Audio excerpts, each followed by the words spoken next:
And there is a new Vitalzym product. I mean, it's a more concentrated form of Vitalzym. If you haven't bought Vitalzym within the past 6 months, it is a new concentrated form.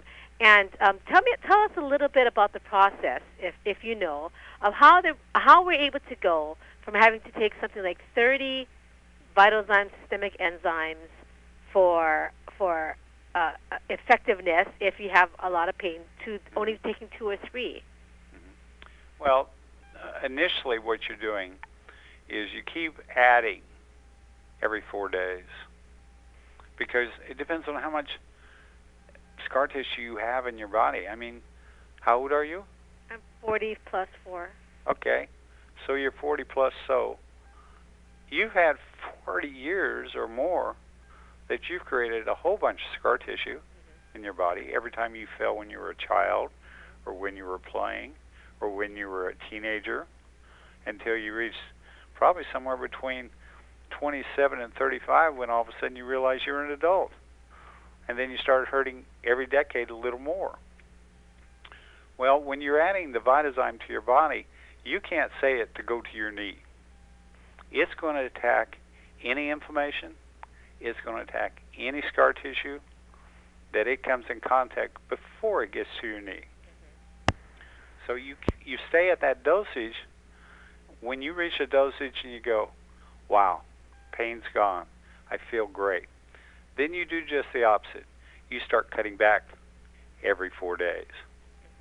If in 4 days it's still good, in another 4 days, cut it down again. And you get it down to what is required by your body to deal with any scar tissue that tries to reform. That's what enzymes do. And you don't lose those abundancy of enzymes that are normal in there because you've used them up.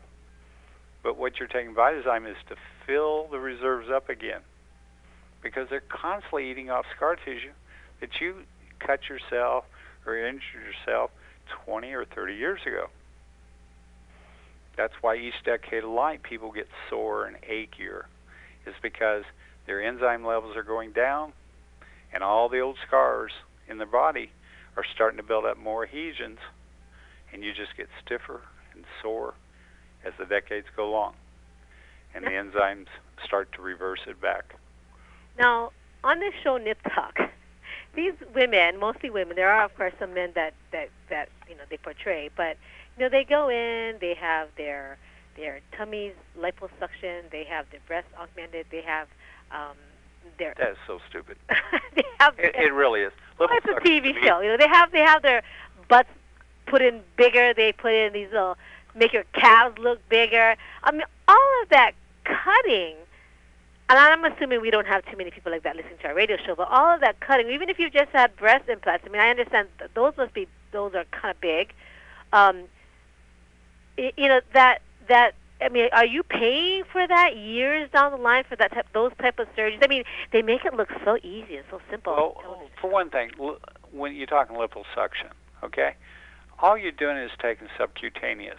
It never addresses the fat organs, the fat that's wrapped around your organs. That's what kills you. It's not the subcutaneous fat. So, when they put you in the coffin, they'll say, boy, didn't she look good? But her liver is totally fat because she left all the fat in there. And that doesn't address it. When you're dealing with the breast, you're scarring it up, and you're putting an extra load of weight on that tissue.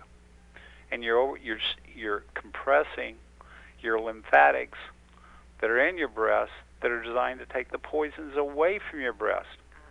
Now your breast don't get the garbage collectors to pick up all the trash that's around to get it out of your body, because you're packing it all.